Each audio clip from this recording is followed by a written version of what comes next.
Covid period में मैंने शुरू किया था, तो उसमें लगभग एक आध साल मुझे थोड़ा टाइम मिला, बिकॉज नॉर्मल क्राइम तो उस टाइम होता नहीं था, सिर्फ लॉकडाउन को ही इन्फोर्स करना होता था। तो मान लीजिए जो एसपी का पोस्ट है या डीसीपी का पोस्ट है, he is the cutting edge level के लिए, और ये वैसे भी एक एकेडमिक परस्यूट है। इसमें जब अगर हम लिख रहे होते हैं, पढ़ रहे होते हैं, तो मेरा खुद का भी नॉलेज बढ़ता है कि साइबर क्राइम में लेटेस्ट क्या हो रहा है, या टेररिज्म के मामले में क्या हमारा रिस्पॉन्स होना चाहिए। एक के बाद एक इंसिडेंट देखते हैं, तो then you become mature, you know how to respond to that kind of a situation, you learn how to manage fear. 365 दिन है, तो लगभग उन्होंने 150 दिन तो ऑपरेशन किए होंगे। उतने में हमारे पास फायर आया बहुत तेज। हमारे एक ड्राइवर को पीछे वाली गाड़ी में उसको लग गया, गोली लगी, उसको हाथ में लगी, पेट में लगी, तो हम लोग उसको शिफ्ट किया। और it was just by the grace of God that we I did not suffer an injury, but it could be. तो इस तरह का हमारे जॉब में ये हो ही सकता है। मुर्शिदाबाद में हम लोग जो अभी कुछ दिन पहले जो इंसिडेंट हुए थे, तो उसमें हम लोगों के ऊपर भी काफ़ी अटैक और काफ़ी पथराव और काफ़ी सारे हमारे लोग इंजर्ड हुए हैं। मुझे भी थोड़ी हल्की इंजरी हुई थी। मेरे ख्याल से 7-8 दिनों में काफ़ी सारे huge number of bombs have been recovered in Murshidabad. मेरे साथ 2007 बैच के वेस्ट बंगाल कैडर के आईपीएस ऑफिसर श्री सैयद वकार रजा साहब हैं। उन्होंने फिलहाल वो डीआईजी मुर्शिदाबाद के पद पर काम कर रहे हैं और उन्होंने एक किताब लिखी है, internal security and disaster management, specially for UPSC aspirants. क्योंकि एक पेपर होता है पूरा इंटरनल सिक्योरिटी को लेकर, तो वो उन्होंने किताब लिखी है। आज हम उनसे उस किताब के विषय में बात करेंगे और बात करेंगे कि कैसे उन्होंने अपना करियर में अभी तक कहाँ कहाँ रहे और क्या क्या काम। तो आपका बहुत बहुत स्वागत है वकार साहब। बहुत बहुत शुक्रिया। वकार साहब, ये जानना चाहते थे, ये 2021 में जो आपने एक किताब लिखी थी, internal security and disaster management, और अब उसका दूसरा एडिशन भी आ चुका है ऑक्सफोर्ड यूनिवर्सिटी प्रेस, तो उसको आपने कैसे कंसीव किया और कैसे उसको लिखा यूपीएससी एस्पिरेंट्स के लिए? इसका जो इनिशियल मोटिवेशन मुझे मिला, वो हमारा एक जूनियर है, आईएएस ऑफिसर है, नितिन सिंघानिया। तो उसकी एक बहुत ही प्रचलित किताब है जो कि इंडियन आर्ट एंड कल्चर के ऊपर है, वो बेस्ट सेलर है। और नितिन इज प्रोलाइफिक राइटर, वो हमसे 4-5 साल जूनियर यहाँ पर इसी स्टेट में है, and is a wonderful officer. तो मुझे इनिशियल मोटिवेशन उसी से मिली थी, और मैंने वहाँ पर फिर मैंने सोचा कि अब मेरा एक्सपीरियंस ऐसा कुछ लिखूं जिससे कि मेरा खुद का भी नॉलेज बढ़े अपने फील्ड में, और यूपीएससी सिलेबस को भी कैटर करे। तो ऐसा एक मैंने टॉपिक देखा जो उसमें इंटरनल सिक्योरिटी का था। मुझे लगा कि इस पे शायद मैं कुछ इस पे शायद मैं कुछ लिख पाऊंगा, और प्लस उसको लिखने के दौरान मेरा खुद का भी नॉलेज अपने फील्ड में और डीप होगा और बढ़ेगा, जो मुझे प्रोफेशनली भी हेल्प करेगा। तो ये, और उस टाइम 19 के बाद 20 में कोविड आ गया, तो ऑफ कोर्स काम था, लेकिन वंस एक बार जब मॉब्स को हम लोग चेस करके उसको अंदर कर दिए घर के अंदर, तो अब हम भी लगभग काफी टाइम रहता था, तो उसमें उस टाइम में थोड़ा सा इस काम को और गति मिली, और अल्टीमेटली 2021 में ये किताब प्रकाशित हुई ऑक्सफोर्ड यूनिवर्सिटी प्रेस से। अभी उसका सेकंड एडिशन आया है लगभग 1 महीने पहले। तो पहले एडिशन में और दूसरे एडिशन में कितना फर्क है? क्या क्या नई चीजें आपने ऐड की हैं सेकेंड एडिशन देखिए, सिक्योरिटी एक बहुत ही डायनेमिक टॉपिक है, और आए दिन कुछ ना कुछ होता रहता है। थिएटर्स चेंज होते हैं, चैलेंजेस चेंज होते हैं, टेक्नोलॉजी चेंज होती है। तो पहले और दूसरे एडिशन में जो है चैप्टर कुछ अलग नहीं है, वही चैप्टर्स हैं, बट वो काफ़ी अपडेटेड हैं। कुछ चीज़ें जो अब रेलिवेंट नहीं रही हैं उनको छोटा कर दिया गया है, कुछ जो नई चीज़ें आई हैं तो उनको ऐड किया गया है। तो ये करंट अप टू डेट है, और सिक्योरिटी हमेशा एक डायनेमिक टॉपिक होता है, तो मेरे ख्याल से ये आज तक के सारे घटनाओं को लेकर के एक उसको बनाया गया है। और कैसा आपको रिस्पांस मिल रहा है खासतौर से एस्पिरेंट्स कम्युनिटी से? पिछले पिछले एडिशन का तो रिस्पांस बहुत ही अच्छा था, और जो है काफ़ी बच्चों ने मुझे फ़ोन भी किया, मुझे ईमेल्स किए कि सर आपकी किताब से ये हेल्प मिला है। और सिर्फ एस्पिरेंट्स नहीं, और भी लोगों ने जो देखा है। तो मैं ऑथर हूँ, हो सकता है मेरा व्यू बायस्ड हो, लेकिन लोगों ने प्रशंसा की है। और अभी दूसरा एडिशन आया है, जाहिर सी बात है डिमांड है, तभी दूसरा एडिशन आया है। तो मैं उम्मीद करता हूँ कि ये भी अच्छा करेगी। जो कमियां रही होंगी पिछले एडिशन में, उसको मैंने कोशिश की है कि उसको और क्रिस्प और कंसाइज और स्टूडेंट फ्रेंडली करने के लिए मैंने कोशिश की है। क्योंकि एक आईपीएस ऑफिसर का 24/7 काम होता है, ऐसे में कितना डिफिकल्ट था किताब के लिए समय निकाल पाना और एक डिसिप्लिन लाके उसको लिख पाना? ये बहुत ही डिफिकल्ट काम था, मैं नहीं बोलूँगा कि ये आसान था, क्योंकि सिर्फ काम नहीं, फिर फैमिली भी है, और उसमें भी आपको टाइम, उससे भी टाइम आप चुराते हैं। कहीं ना कहीं फैमिली भी उसके लिए मतलब उनको भी आप वंचित रखते हैं उस टाइम से जो फैमिली का था, और काम का समय। तो जो हमारे साथ एडवांटेज था कि मैं कोविड पीरियड में मैंने शुरू किया था, तो उसमें लगभग एक आध साल मुझे थोड़ा टाइम मिला, बिकॉज नॉर्मल क्राइम तो उस टाइम होता नहीं था, सिर्फ लॉकडाउन को ही इन्फोर्स करना होता था। तो वो एक टाइम मिला मुझे जिसमें कि मैं उसको पहला एडिशन को मैं उस पर काफ़ी उस पर टाइम दे पाया। जाहिर सी बात है, घर घर में नेचुरली फैमिली मेम्बर्स को लगेगा कि उनको नहीं मिल, तो मैं इसलिए शुक्रगुजार हूँ अपने वाइफ का और सभी घर वालों का कि उन लोगों ने हमारे इस चीज़ को बेयर किया, बर्दाश्त किया, और ताकि मेरी जो किताब है वो उसको एक रूप मिल सके, वो फाइनली पब्लिश हुई। तो दूसरे एडिशन में कई जो था, तो जो अपडेशन की बात है तो उसमें उतना समय नहीं लगता है। उसमें आप थोड़ा अगर उसमें टाइम देंगे, दिन में 1-2 घंटा, तो वो हो जाता है। कई बार जॉब में ऐसा भी होता है कि आप किसी ऐसे पोस्ट में हैं जहां पर पिछले की तुलना अब काम अगर कम है, तो ऐसा कई बार होता है। आप ऐसे किसी पोस्ट में, हर हर हर जॉब में सभी जॉब इंपॉर्टेंट हैं, हर पोस्ट इंपॉर्टेंट है, लेकिन कई बार उस जॉब का जैसे फॉर एग्जांपल मान लीजिए जो एसपी का पोस्ट है या डीसीपी का पोस्ट है, he is the cutting edge level, तो उसमें जाहिर सी बात है बहुत ही कम टाइम होगा। लेकिन अगर जैसे ऊपर उसके अलावा और कई सारे पोस्ट होते हैं, तो अगर वहां पर आप हैं तो थोड़ा आपको टाइम मिल जाता है इन सब चीज़ों के लिए। और ये वैसे भी एक एकेडमिक परस्यूट है। इसमें जब अगर हम लिख रहे होते हैं, पढ़ रहे होते हैं, तो मेरा खुद का भी नॉलेज बढ़ता है कि साइबर क्राइम में लेटेस्ट क्या हो रहा है, या टेररिज्म के मामले में क्या हमारा रिस्पॉन्स होना चाहिए, या हम रेडिकलाइजेशन को कैसे कंट्रोल कर सकते हैं। तो when I am writing the book, it is also preparing me for the future challenges. जी जी।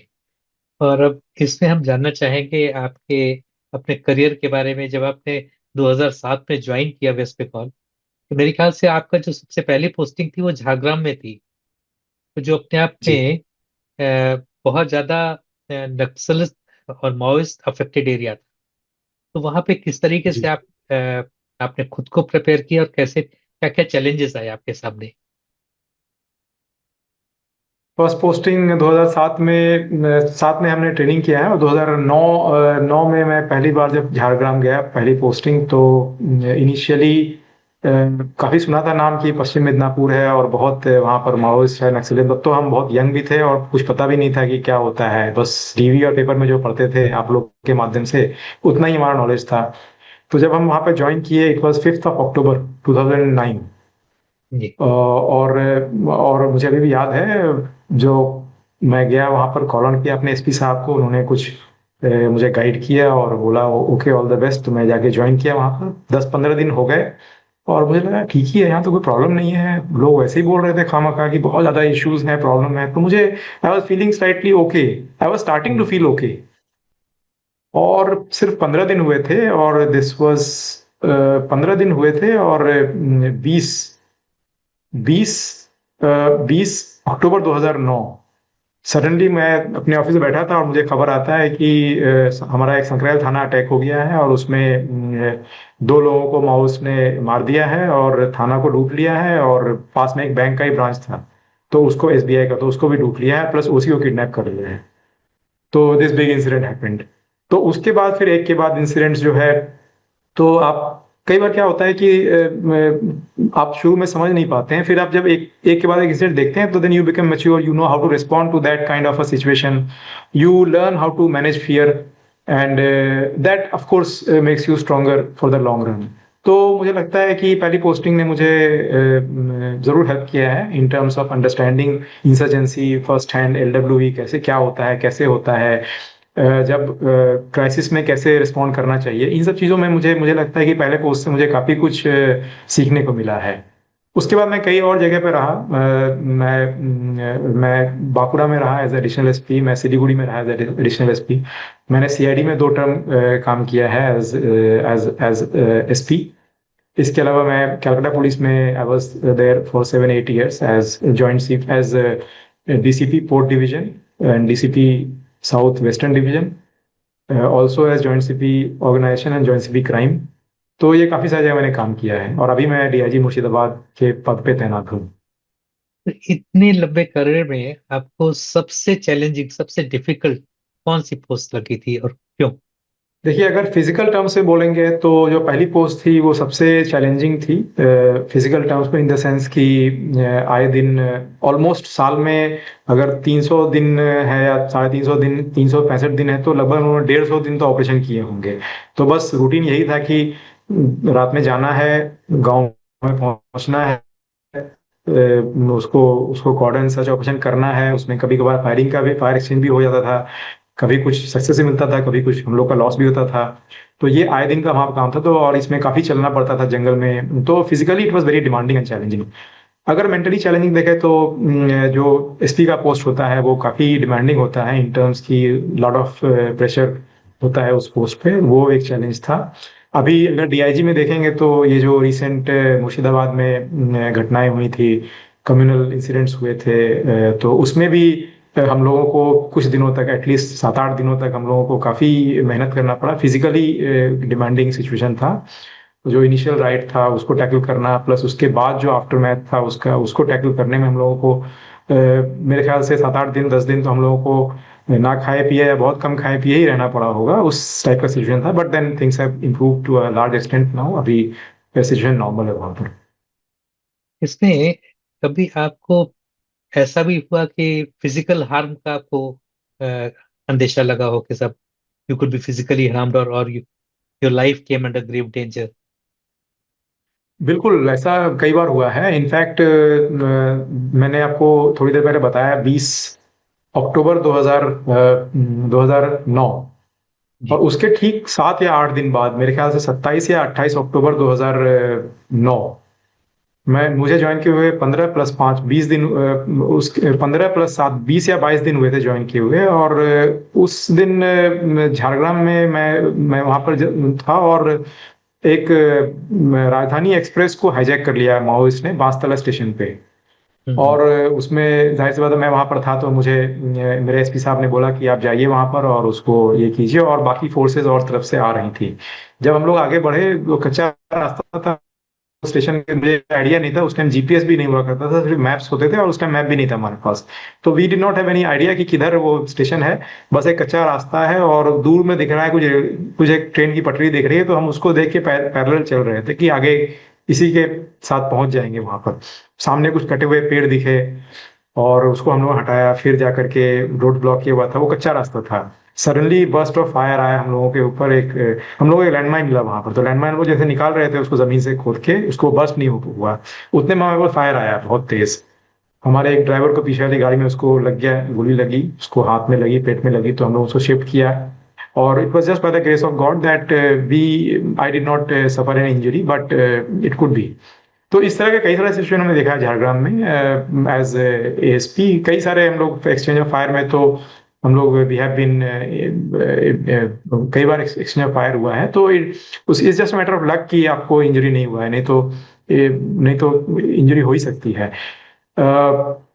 Even in Calcutta when I was there, तो ऐसे सिचुएशंस हुए हैं जिसमें कि कम्युनल राइट्स या फिर उस तरह के टेंशन वाली सिचुएशन में हम लोग फेस किए हैं, जहाँ पर मॉब वायलेंट है और they are doing arson and all, and they are about to attack you. तो इस तरह का हमारे हमारे जॉब में ये हो ही सकता है। And that can happen at any level. ऐसा नहीं है कि उसमें अगर आप सीनियर हो जाएंगे तो you are safe from it, ऐसा नहीं है। When you are senior then also, जब कोई बड़ा इंसिडेंट होता है तो you are expected to lead from the front. मैं आपको बता रहा था कि मुर्शिदाबाद में हम लोग जो अभी कुछ दिन पहले जो इंसिडेंट हुए थे, तो उसमें हम लोगों के ऊपर भी काफी अटैक और काफी पथराव, और काफी सारे हमारे लोग इंजर्ड हुए हैं। मुझे भी थोड़ी हल्की इंजरी हुई थी, but that was not something very big. तो ये this is a part of our job, and we accept it and we prepare for it, in terms की हम अपने आप को सेफ्टी गियर वगैरह अच्छे से पहन के रखें, केयरफुल रहें, कैजुअल ना रहें, डिसिप्लिन मेंटेन करें। ये सारी चीज़ों का हम ख्याल रखते हैं। फिर भी घटनाएं होती हैं, हो सकती हैं। कभी फैमिली की तरफ से इस तरीके का प्रेशर आता है कि ऐसे इतने खतरे क्यों उठाते हैं आप, कि दूसरा काम कर लिया होता? ये इनिशियल, जब हम एसडीपीओ झारग्राम थे, जब पहली पोस्टिंग थी, तब हमारे पेरेंट्स चिंतित रहते थे कि डेली आए दिन कुछ ना कुछ बड़ा इंसिडेंट हो रहा है वहाँ है। They also did not know. धीरे धीरे वो भी अपना फियर मैनेज करना सीख गया, और वो भी समझ लिए कि ठीक है, ये part and parcel of the job है। तो फॉर्चुनेटली फैमिली भी उसको समझती है कि इसमें ये इस जॉब में ये रिक्वायरमेंट है उसका। हर जॉब का एक अपना नेचर होता है। अगर आप देखेंगे तो हमारी जो आर्मी है वो हर समय बॉर्डर पे लड़ रही है और उनका हमसे ज़्यादा खतरा होता है। तो ये हमारे जॉब का नेचर है। जॉब हमें काफ़ी सारी चीज़ें भी देता है। हमारे हमें हमें समाज में इज्जत देती है। हमारा हमें सैलरी देती है। तो उसके लिए अगर ये फियर और ये थोड़ा सा रिस्क तो है, तो दैट्स ओके। हम लोग उसके लिए ट्रेनिंग भी मिलता है हम लोगों को कैसे डील करना है। तो जी I think it's a fair game. जी जी। वेस्ट बंगाल को अगर देखें तो वेस्ट बंगाल में ऑर्गेनाइज क्राइम उतना ज्यादा नहीं है जितना ज्यादा ये कम्युनल इश्यूज या बॉर्डर इंटर इन्फिल्ट्रेशन या ये सब है। तो अ, अगर कभी कोई कम्युनल फ्लेयर अप होता है, जैसे आप कोलकाता में थे या मुर्शिदाबाद में थे, तो what is the best way to de escalate a communal flare up? देखिए, मैं अपने एक्सपीरियंस से जो बता सकता हूँ कि फर्स्ट एंड फॉरमोस्ट जो है उसको इमीडिएटली उसको आपको कंट्रोल करना पड़ेगा। क्योंकि अगर ये कम्युनल इंसिडेंट जो है अगर फैल जाता है तो फिर it becomes more difficult to. तो जितना जल्दी से टाइम बढ़ता है, अगर कंट्रोल नहीं हुआ तो वो और डिस्ट्रिक्ट अफेक्ट हो सकते हैं। इससे ये पहला उसका नेचर है। क्योंकि आजकल तो मोबाइल का दौर है और फोटो और व्हाट्सएप हर जगह जो है वो पहुंच जाता है। तो फर्स्ट थिंग इज कि immediate response. Second thing I से इज कि कई बार देखा गया है कि इंटरनेट जो है उसके वजह से भी काफ़ी फेक न्यूज़ और विजुअल्स और मोटिवेटेड वीडियोस ये सब स्प्रेड किए जाते हैं। तो कई बार मैंने देखा है कि इंटरनेट को टेम्पोररी सस्पेंड करने से भी हम लोगों को अच्छा सक्सेस मिला है उन सब एरियाज में, उसको वहाँ पर सिचुएशन कंट्रोल करने में। इसके अलावा मुझे लगता है कि एक बार अगर लॉ एंड ऑर्डर एस्टेब्लिश हो गया है, चीज़ों को कंट्रोल में सिचुएशन कर लिया गया है, तो उसके बाद आती है बात जो लोग उसमें अफेक्टेड हुए हैं उनका इमीडिएट रिलीफ और रिहेबिलिटेशन करना, उनको मूल धारा में फिर से लाना। जो लोग यहाँ से डिस्प्लेस हो गए हैं उनको घर वापस लाना। अगर घर टूट गए हैं तो उनको जल्दी से जल्दी उनको रिपेयर करवाना, बनवाना, ये सब हमारी जिम्मेदारी होती है और हम उस पर काम करते हैं ताकि लोग जल्द से जल्द, जो अफेक्टेड लोग हैं वो अपने नॉर्मल नॉर्मल अगर ना भी हो तो जितना हो सके उतना उनका लाइफ नॉर्मल अगर किया जाए तो वो उससे एक पब्लिक में पॉजिटिव इमेज जाता है। पब्लिक अपने समझती है कि नहीं, गवर्नमेंट हमारे साथ है, हमको हेल्प कर रही है। तो they also try to do their bit. इसके अलावा मुझे लगता है कि इन सब चीज़ों के बाद भी अगर जो परपिट्रेटर्स हैं, जो जो जो दोषी हैं, अगर उनको हम नहीं पकड़ पाएंगे या उनको अगर नहीं पकड़ेंगे तो वो मैसेज सही नहीं जाता है। तो उनको, सही लोगों को आइडेंटिफाई करना और उनको पकड़ना, उनको प्रोसिक्यूट करना और उनको ट्रायल फेस करवाना, उनके ट्रायल को लॉजिकल कंक्लूजन तक ले जाना, ये बहुत ही इंपॉर्टेंट है। और अगर ये होता है, अगर एक भी ट्रायल में अगर एक भी सही आदमी सजा पाता है तो उसका सोसाइटी के ऊपर बहुत बड़ा इम्पैक्ट पड़ता है कि नहीं वो देखो किया था। और उससे हम अगर 10 गलत अरेस्ट कर लें और 10 इनोसेंट लोग अरेस्ट कर लें, वो कुछ उससे उतना फायदा नहीं होगा जितना एक एक सही आदमी को आइडेंटिफाई करके अरेस्ट करके और उसको कन्विक्ट करने में जो, हाँ उसमें मेहनत है, उसमें हमको फॉरेंसिकली काम करना पड़ेगा, फॉरेंसिक्स को का हेल्प लेना पड़ेगा, टेक्नोलॉजी का हेल्प लेना पड़ेगा, कुछ दिनों तक बहुत फोकस वे में काम करना पड़ेगा, लॉ लॉ के चीज़ों को हेल्प लेना पड़ेगा, हमारे प्रोसिक्यूटर से हमको अच्छा लिहाज रखना पड़ेगा, विटनेसेस को कॉन्फिडेंस देना पड़ेगा। ये सारी चीजें हैं, लेकिन उसका इम्पैक्ट लॉन्ग टर्म में अच्छा होता है अगर हम सही लोगों को कैच कर पाएंगे और उनको पनिश कर पाएंगे। पब्लिक का फेथ हमारे ऊपर इंटैक्ट रहता है। तो whenever there is a communal flare up, तो दो पार्टीज होती हैं और invariably both of them see administration as a common enemy, कि उनको तो एक थर्ड पार्टी की तरह एडमिनिस्ट्रेशन को काम करना पड़ता है। तो इसमें आप कैसे उनमें कॉन्फिडेंस इंस्टिल करते हैं कि नहीं भाई, I am not a third party, I am with you also, I am with him also, और दोनों के बीच में you act, try to build a bridge. तो वो कैसे आप कर पाते हैं? इसका आंसर के लिए आपको उससे पीछे जाना पड़ेगा। अगर आपने पब्लिक के साथ थ्रू आउट, इंसिडेंट तो एक दिन हुआ है बट उसके पहले अगर आपने साल भर उनसे अच्छे से बात किया है, उनके प्रॉब्लम्स में उनके साथ खड़े हुए हैं, उनके उनके उनके यहाँ पर अगर कोई क्राइम होता है तो उसमें आपने अच्छे से उसको डिटेक्ट किया है, काम किया है, उनके इश्यूज को समझा है, मसलों को समझा है, प्रॉब्लम्स को समझा है, और उनको अगर आपने, कोई पब्लिक एक्सपेक्ट नहीं करती है कि आप सारे प्रॉब्लम सॉल्व कर देंगे, बट अगर वो आपका जेन्युइन एफर्ट देख रहे हैं कि नहीं आपने कोशिश किया है, आपने जेन्युइन कोशिश किया है, 10 प्रॉब्लम में से आपने 5 तो सॉल्व कर दिए हैं, 5 पांच चल रहा है काम अभी। तो ये अगर ट्रस्ट रहता है, और पब्लिक ये भी देखती है कि whether you have been reasonably fair with them और नॉट। आपने कोई घटना हुआ, छोटा सा घटना हुआ, आपने आपने इम्पार्शियली काम किया, आपने बायस्ड होके काम किया, आपने जस्टिस नहीं दिया लोगों को, तो वो फिर वही गुस्सा जो है बाद में, फिर public then will not trust you कि नहीं साहब, ये तो बायस्ड वे में काम करते हैं।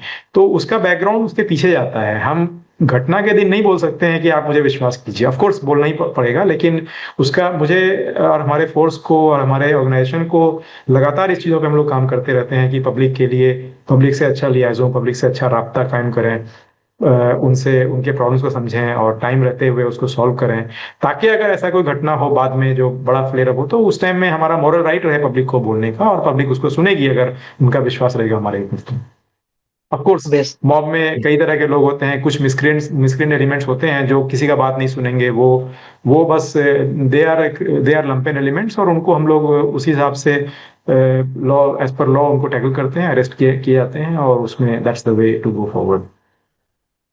वेस्ट बंगाल एक बॉर्डर स्टेट है, और यहाँ पे अलग तरह के चैलेंजेस हैं जो जो दूसरे स्टेट्स में जो मिडलैंड है वहाँ पे उस तरीके के चैलेंजेस नहीं है। तो आपके सामने अभी तक किस तरीके के चैलेंज आए हैं एज अ बॉर्डर स्टेट?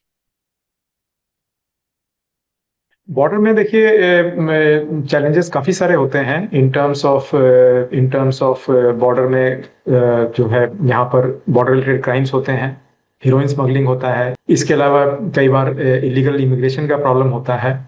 तो these are all challenges in any bordering state in India, उसी तरह से यहाँ भी है। और एक लास्ट में इसमें जानना चाहूंगा कि पॉलिटिकली सेंसिटिव स्टेट है वेस्ट बंगाल। तो खास तौर से जहाँ पे सेंटर और स्टेट दोनों के बीच में थोड़ा सा एक जो जो मीडिया में भी दिखता है कि बहुत कोऑर्डिनेशन नहीं है। तो ऐसे में एज अ पुलिस ऑफिसर आप लोगों के सामने किस तरीके के चैलेंजेस आते हैं? हम लोग तो देखिए पुलिस ऑफिसर हैं, we are bound to the constitution of India, और हम लोग जो सही है वही करते हैं। मैं अपनी तरफ से बोल सकता हूँ कि मुझे ऐसा कोई कभी भी कोई बहुत गलत इंस्ट्रक्शन नहीं आया है जो मेरे कॉन्शियस को खुद गलत लगे। तो आई थिंक मैं उसको वैसा कोई सिचुएशन फेस नहीं किया हूँ जिसमें कि मुझे, जब मैं अगर राइट्स का एग्जांपल दूंगा जो लेटेस्ट मुर्शिदाबाद में होता, तो हम लोगों ने काफी सारे लोगों को अरेस्ट किया है वहां पर, और बिल्कुल जो जेन्युइन थे, जिनका फोटो दिख रहा है कैमरा में, सीसीटीवी में, एविडेंस के बेस पे हमने उसको अरेस्ट किया उन लोगों को। तो जहां पर अगर हम ये चैलेंजेस रहेंगे हमेशा, डेमोक्रेटिक सोसाइटी है, डेमोक्रेटिक पॉलिटी है, अलग अलग सरकारें सेंटर और यहाँ पे रहेंगी, these challenges will be there, but I think we should work for what is correct, what is just, and not what is politically expedient. वो तो हमारा काम तो जो है वो उसको पब्लिक के सेफ्टी सिक्योरिटी को इंश्योर करना है। बाकी ये दीज आर ऑल पार्ट्स, इसको हम डिनाई नहीं कर सकते हैं, these are parts of the society, parts of the society, और उसको हमको लेके चलना है जहां तक हो सके, उसको जो है इन चीजों को बैलेंस करना है, पब्लिक से अच्छा रिलेशन बनाना है। तो माय लास्ट क्वेश्चन कि आपकी जो प्रेजेंट पोस्टिंग है मुर्शिदाबाद डीआईजी, जब आप लास्ट ईयर आपकी पोस्टिंग इस जगह पे हुई, तो उससे जस्ट पहले the district had seen a major major communal flare up, और मेरे ख्याल से जब आप पहुंचे तो the district was already kind of on fire, जो फिगरेटिवली कहेंगे कि the district was on fire. तो how did you face the challenge? क्या चैलेंजेस थे, कैसे फेस किया, and how did you tackle the challenge? देखिए हमारी टीम बहुत अच्छी थी, हमारे एसपीज, हमारे जो एडिशनल एसपीज हैं, डाउन द लाइन जो ऑफिसर्स हैं, they have work very hard to control the situation. मैं तो एक ऊपर लेवल पे था, जब मैंने नया नया ज्वाइन, तो मुझे आइडिया भी नहीं था एरिया का, but yes we were present in the area. हमारा जो भी एक्सपीरियंस था उससे हम लोगों ने गाइड किया, न्यूट्रली और फेयरली चीज़ों को संभालने की कोशिश की, और ग्रेजुअली द सिचुएशन इम्प्रूव्ड। और लास्ट 1 ईयर में काफ़ी चीज़ें इंप्रूव हुई हैं यहाँ पर। मुर्शिदाबाद में राइट्स के बाद वहाँ पर एक पूरा बटालियन आर्म पुलिस का शिफ्ट किया गया है, ताकि हमारा रिस्पांस फास्ट हो सके। जो पहले फोर्स दूर से आती थी, स्पेशल फोर्सेस, तो उसमें अभी वहीं पर फोर्स काफ़ी सारी है, और अगर कुछ भी बड़ा घटना हो, अगर हो, तो वहाँ पर हम लोग तुरंत संग संग एक आध घंटे में काफ़ी सारे फोर्सेस हम लोग को मिल जाएगा। इसके अलावा हम लोग काफ़ी सारा काम कर रहे हैं सीसीटीवी इंस्टॉलेशन पे पब्लिक प्लेसेस में, लाइक हाईवेज एंड ये।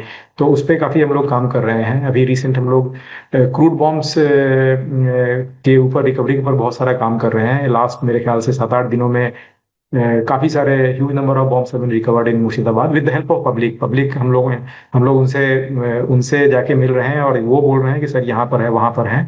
कुछ केसेस भी हम लोग किए हैं। तो we have worked as a team, and जो लोएस्ट लेवल से थाना और उसके नीचे के ऑफिसर्स वो सारे ही मेहनत कर रहे हैं। इसमें हमारा पर्सनल कुछ अचीवमेंट नहीं है। As a team we are working well to to to to bring safety and security to the people of the area. जी, thank you very much sir. And मेरे ख्याल से you have been very to the point. एकदम आपने जितने भी सवाल थे तो हैव करेक्टली आंसर्ड देम, और बहुत ही एक्यूरेटली वो बात की है। और हमारे जो ऑडियंस है उनको समझ में आएगा कि क्या चैलेंजेस होते हैं, क्या खतरे होते हैं एक पुलिस ऑफिसर के सामने। I I wish you more power. Thank you very much. Thank you so much, thank you so much.